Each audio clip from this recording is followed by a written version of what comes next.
My stepsister humiliated me to look good for her billionaire date at Easter. But he left with me instead when he found out I'm the investor who funded his entire empire. Your support is everything to us. Please subscribe, and while you're at it, tell us where you're watching from. We love connecting with you all.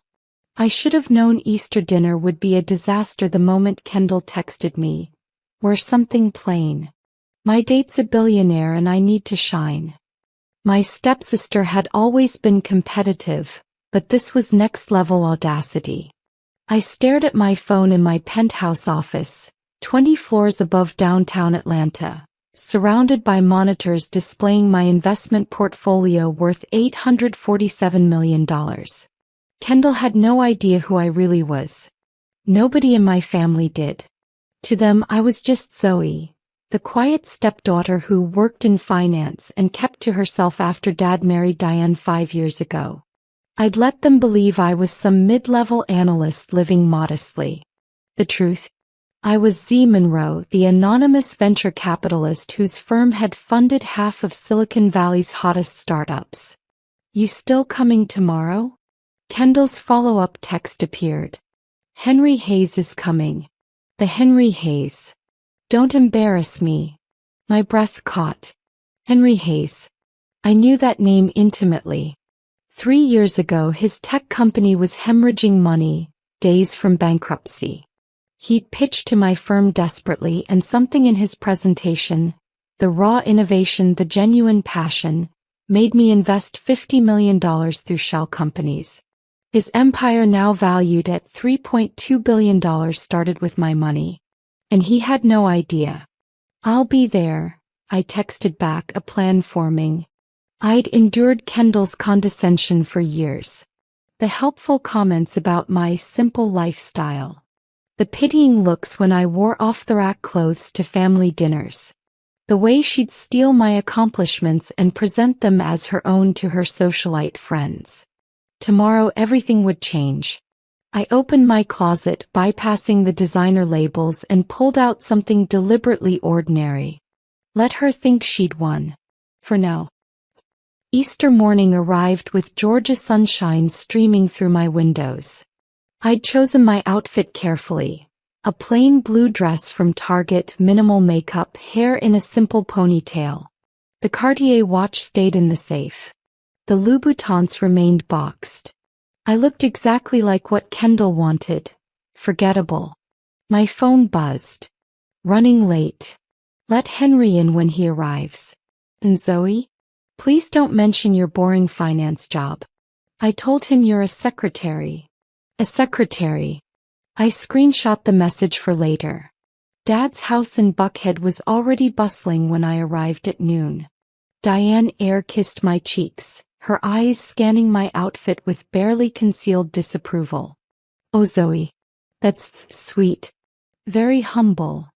That's our Zoe, Dad chuckled, oblivious. Never cared about fancy things. If only he knew the fancy things I bought startups with.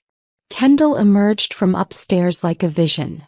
A white designer dress that probably cost $5,000, professionally styled hair, makeup flawless. She looked at me and smirked. Perfect. You look exactly like you should. Before I could respond, the doorbell rang. That's him. Kendall hissed, shoving me toward the door. You answer it. Show him you're the help. My hand trembled slightly as I opened the door. And there he was. Henry Hayes was taller than his photos suggested, with warm brown skin, intelligent eyes, and a smile that seemed genuine. He wore an impeccably tailored navy suit that screamed money but not arrogance. Hello, he said warmly. I'm Henry. You must be the help. Kendall's voice cut in as she glided forward, inserting herself between us. This is just Zoe. My stepsister. She's nobody important. Henry's smile faltered for a microsecond, his eyes flicking to me with something like confusion. Or was it recognition? Impossible. We'd never met. All our correspondence had been through my lawyers and his team. I'd watched his presentations via video. He'd never seen my face. Actually, Henry started, but Kendall linked her arm through his. Come meet my parents. Daddy's been dying to meet you. She pulled him away, leaving me holding the door like the servant she'd positioned me as. I closed it slowly, catching Dad's uncomfortable expression. He knew this was wrong, but he'd never contradicted Diane or Kendall. 5 years of choosing his new family over defending me had taught me exactly where I stood. Dinner was excruciating.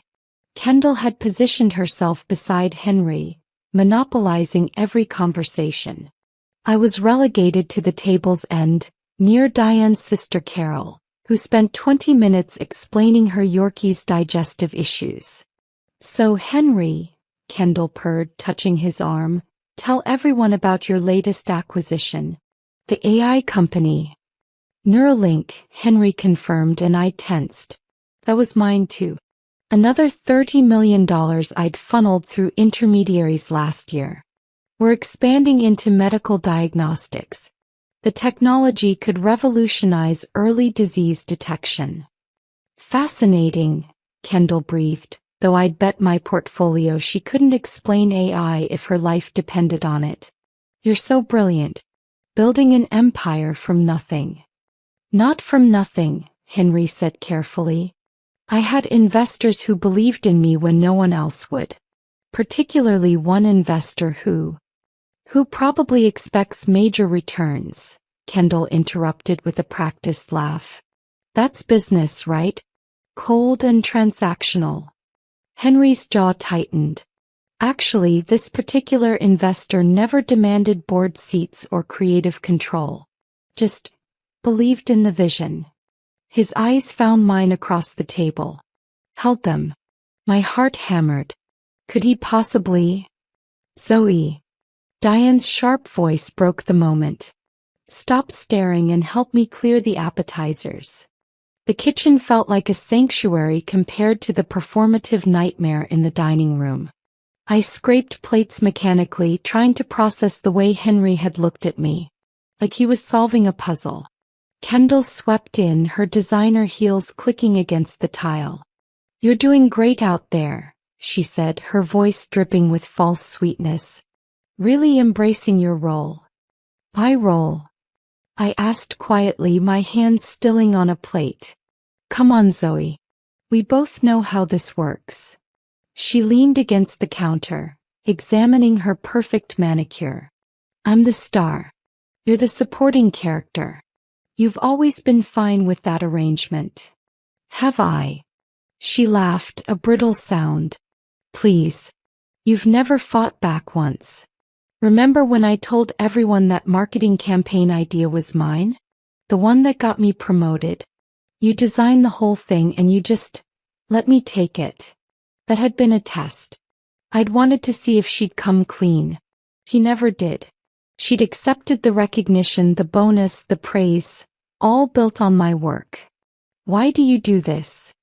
I asked, genuinely curious now. What did I ever do to you? Kendall's expression hardened. You existed. You showed up with your dad and your sad little backstory. Poor Zoe, whose mom died, who needed a new family, and everyone felt sorry for you. Do you know what it's like to suddenly compete for your own mother's attention? I never asked for that. You didn't have to. You were the tragic orphan. I was just the daughter. She grabbed a wine glass, filling it to the brim. But I learned something important, Zoe. Life isn't about being nice or genuine. It's about winning. And tonight, I'm winning Henry Hayes. What if he's not a prize to be won? Everyone's a prize to someone with the right strategy. She drained half the glass. Now get back out there and serve dessert. I need you visible, being. It makes me look better by comparison. I carried the pecan pie to the dining room, my hands steady despite the fury burning in my chest. This wasn't just about tonight. This was 5 years of calculated cruelty, of being positioned as less than, of watching my family embrace Kendall's fiction while I remained invisible by choice. But I'd chosen invisibility for protection, To build my empire without interference. Kendall had weaponized it. Pie. Diane announced unnecessarily. Zoe made it. Baking is really her only talent. I'd bought the pie from a bakery on Peachtree, but sure. Henry's eyes tracked me as I served slices. When I reached his plate, he spoke quietly, meant only for me. Earlier you tensed when I mentioned Neuralink's medical diagnostics. Why? My hand jerked slightly. I must have misheard. You didn't. His voice was thoughtful, probing. You knew exactly what I was talking about. Most people's eyes glaze over when I discuss AI applications. Yours lit up. Kendall materialized at his shoulder. Henry, ignore her. Zoe barely graduated community college. She doesn't understand business. She turned to me with poisonous sweetness. No offense, sis. Every word was a lie.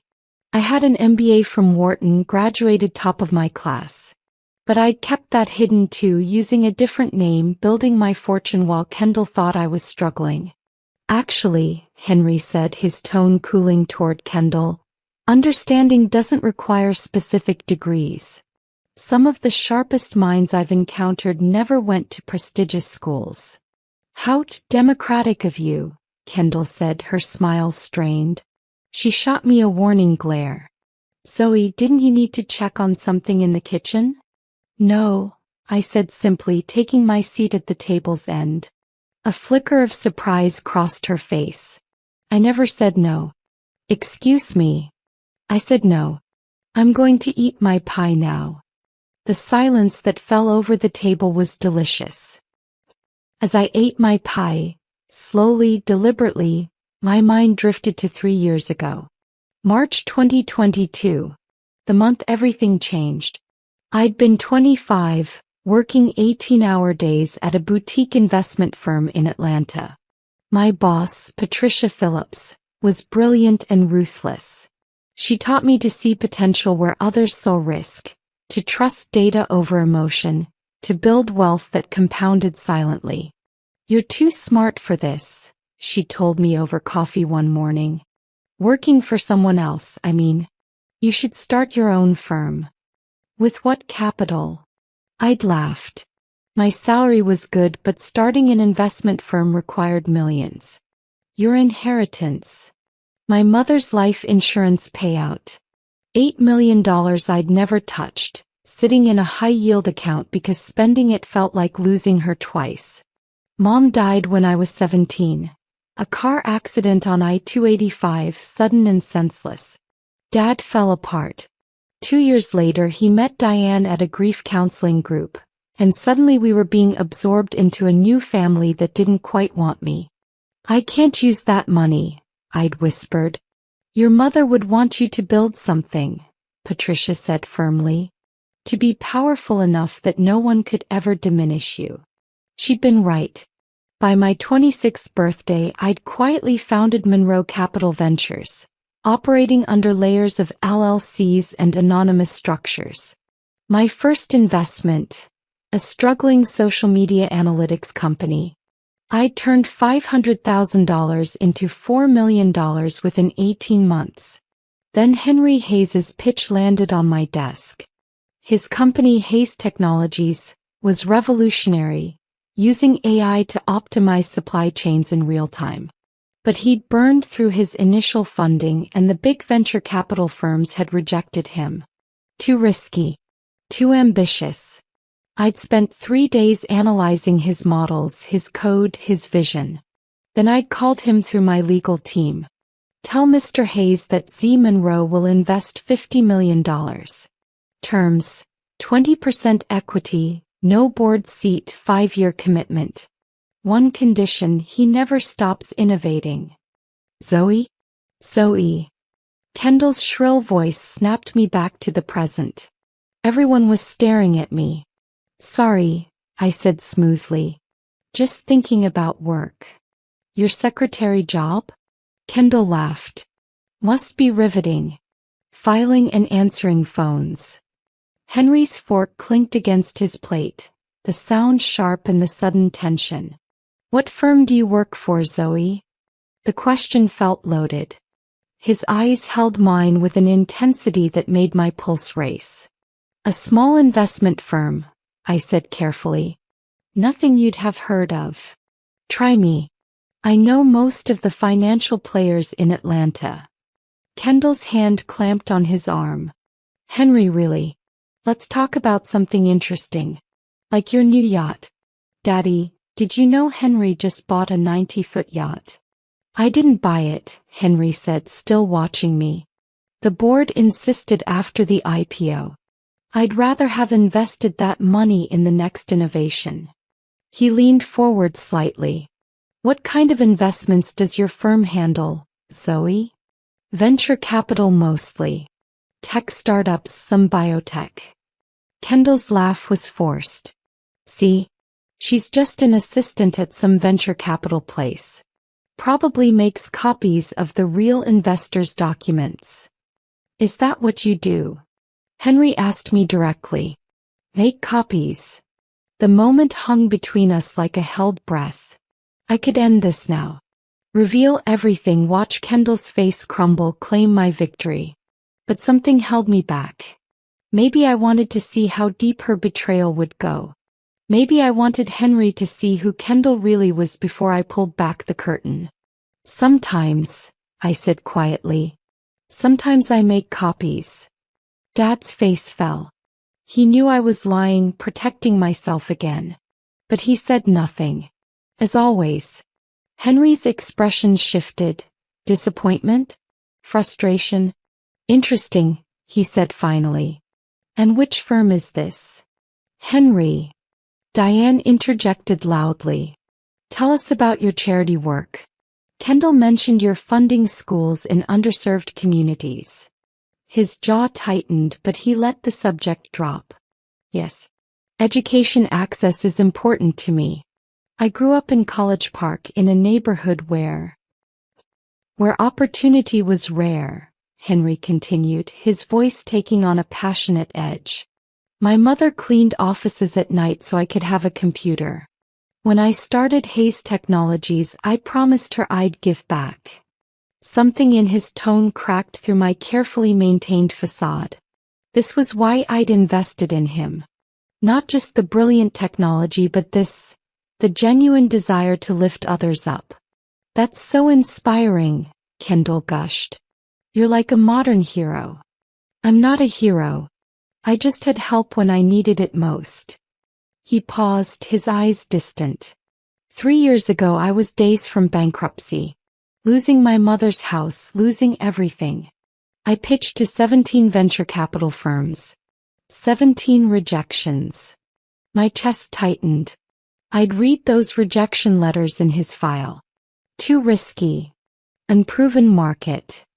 Lacks business fundamentals. Then someone took a chance, Henry said softly. Someone who saw past the spreadsheets and believed in the vision. Changed my entire life. "Well, thank God for whoever that was," Kendall said dismissively. "But let's be honest, they invested because they knew you'd make them rich. It wasn't charity. It felt like charity when no one else would answer my emails." His voice hardened. "And for the record, this investor has never cashed out. Never pressured me. Never demanded anything except that I keep building. That's not normal in venture capital." "Maybe they're just bad at business," Kendall laughed. The words hit me like a slap. My entire fortune was built on strategic investments, on knowing exactly when to hold and when to fold. I'd turned $8 million into over $800 million in 5 years.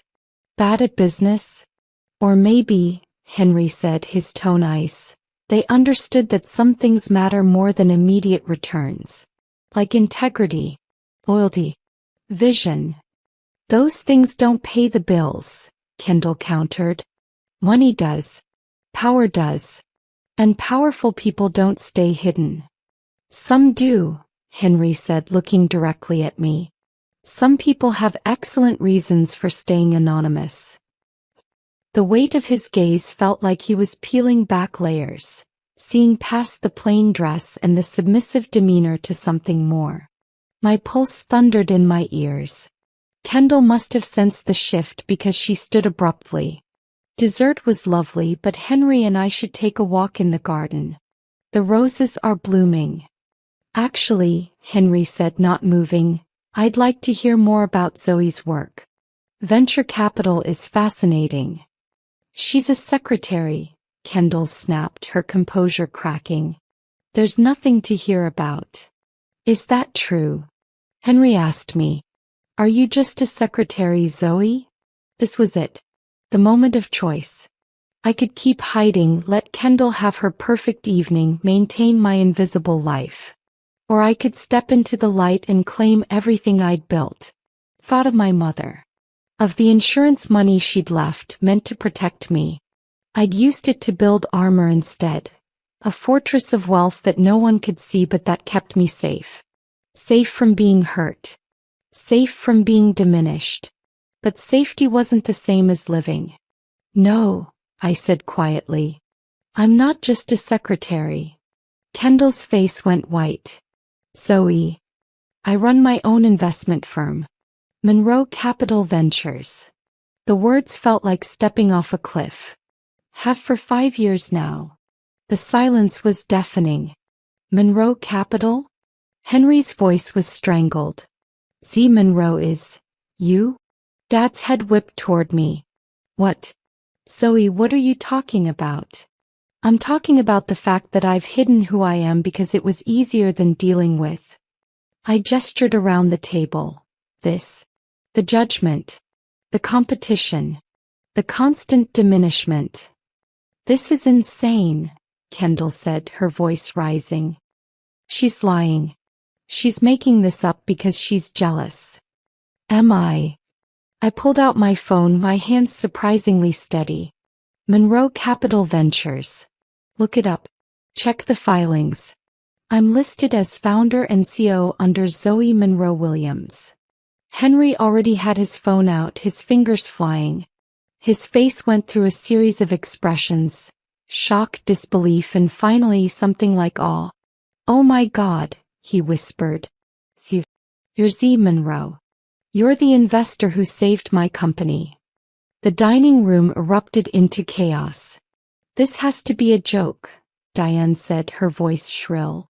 Zoe lives in that tiny apartment. I live in a penthouse on West Peachtree, I corrected quietly. 20th floor. 3,000 square feet. The Honda you drive is in storage. I usually drive an Audi R8. It's discreet. Dad's face had gone slack with shock. 5 years. You've been. Zoe, why didn't you tell me? Because you never asked. The words came out harder than I intended. Because when you married Diane, you made it clear that keeping the peace meant I had to make myself smaller. So I did. I just made myself small where you couldn't see it. Kendall was frantically searching on her phone, her perfectly made-up face contorting with each article she found. Forbes. Business Insider. The mysterious Z. Monroe, Atlanta's invisible power player. No, this can't be real. Henry stood slowly, his chair scraping against the floor.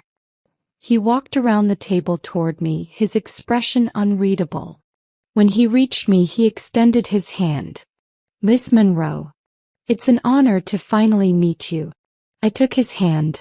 His grip was firm, warm. The honor is mine, Mr. Hayes. Your work with Hayes Technologies has exceeded every projection. The medical diagnostics division alone is revolutionary. Because you gave me room to innovate. No interference, no pressure, just belief. His voice cracked slightly. Do you know how rare that is? How much that meant? I knew what you could do, I said simply. I saw the vision. You gave me $50 million based on a vision. He laughed, the sound slightly hysterical. I've spent 3 years wondering who Z. Monroe was. Trying to figure out how to thank them properly. I imagine some old tycoon in a corner office, not what? Asked curious. Not someone my age. Not someone who looks like they're trying to disappear. His eyes softened. Why, Zoe? Why hide all this? Before I could answer, Kendall slammed her phone down. This is unbelievable. All this time you've been playing some kind of sick game? Letting me think. Letting everyone think. You were nothing. I never said I was nothing, I countered. You decided that. You needed me to be nothing to make yourself something. That's not true. Isn't it? I stood facing her fully. Every family dinner, every holiday, every single interaction you positioned me as less than. The boring one. The simple one. The one who never amounted to much. Your words, Kendall. From Thanksgiving. I was joking. You weren't. And tonight you called me the help. You told Henry the first was nobody important. I pulled out my phone, showed her the screenshot of her text. Let Henry in when he arrives. And Zoe? Please don't mention your boring finance job. I told him you're a secretary. Diane gasped. Kendall, you didn't. I was protecting her. Kendall's voice was desperate now. She doesn't understand people like Henry. I was trying to save her from embarrassment. By humiliating her first? Henry's voice was cold. By lying about her to make yourself look better? You don't understand. She's always been different. Awkward. She needed help. I needed help? I laughed, the sound bitter. Kendall, I've funded 3 of your favorite restaurants without knowing it. That boutique you shop at on Lenox? I'm a silent partner. The charity gala you chair? My foundation donated $500,000 last year. Anonymously. Her face went from red to white. You've been watching me?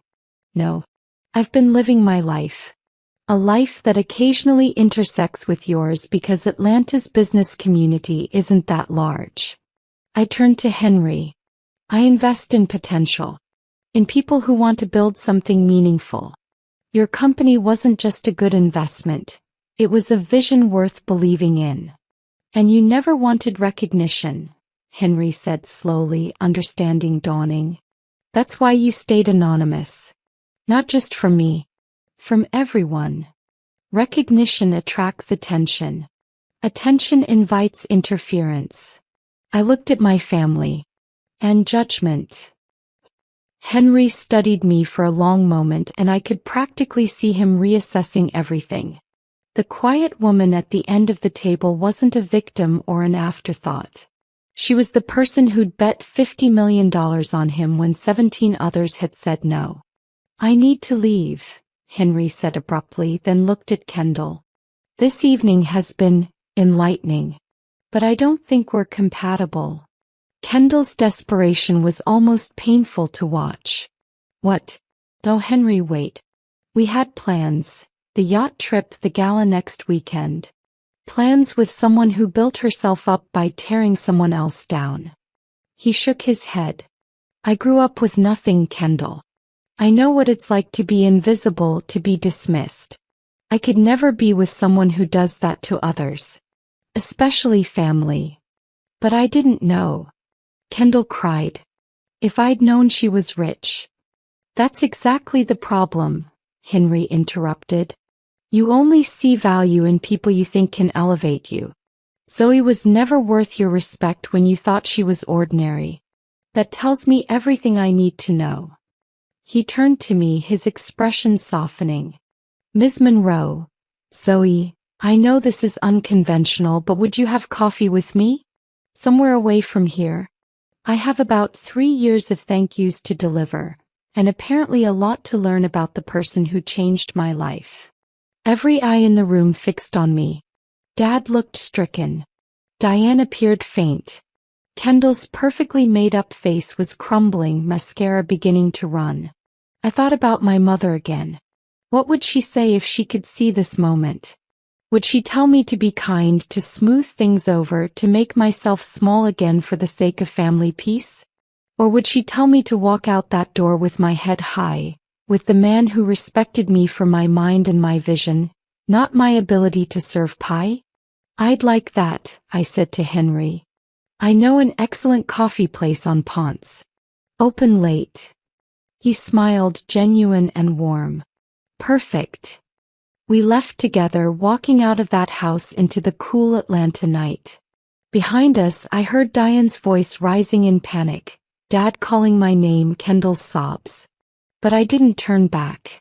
Henry opened the passenger door of his Tesla, and I slid in, the leather seats a stark contrast to the hard wooden dining chair I'd occupied for hours. As he drove, the city lights streamed past, and I felt something I hadn't felt in 5 years. Visible. I have a confession, Henry said as we stopped at a red light. I suspected something was different about you the moment you opened that door. The way you held yourself, there was this quiet confidence that didn't match the role Kendall was pushing you into. You have good instincts. I built a $3 billion company. I'd better. He glanced at me. Why do you really invest in me, Zoe? The real reason. I considered the question carefully. Your pitch was brilliant. The technology was sound. But what sold me was the part at the end where you talked about your mother. You said, I'm not building this to get rich. I'm building it to prove that brilliance exists everywhere, even in places people don't think to look. That resonated. Because people didn't think to look at you. Exactly. We pulled into the coffee shop parking lot. Octane on Ponce, a place I discovered years ago when I needed to think. At this hour it was nearly empty. Over lattes, Henry asked questions I'd never been asked. Not about my returns or my portfolio, but about my philosophy, my vision, what I wanted to build next. He listened like my words mattered. I mattered. I want to invest in you again, I said finally. The medical diagnostics division needs expansion capital. I think you're underestimating the market size. Henry laughed. Are you seriously talking business right now? Always. I smiled. But also, thank you. For seeing me when I was trying to be invisible. Thank you for seeing me when no one else would. He reached across the table, his hand covering mine. I know tonight was brutal. Are you okay? My family was imploding. Kendall would never forgive me. Dad would try to mediate, to smooth things over, to make me apologize for existing loudly. But I was sitting in a coffee shop with someone who valued my mind, my vision, my truth. I had a portfolio worth over $800 million and growing. I had built something my mother would be proud of. I'm better than okay, I said, meaning it. I'm finally free. And I was. Free from hiding, from diminishing myself, from pretending to be less to make others comfortable. The road ahead would be complicated. Family always is. But I'd face it as myself. Fully. Finally. Monroe wasn't invisible anymore. And that was exactly how it should be.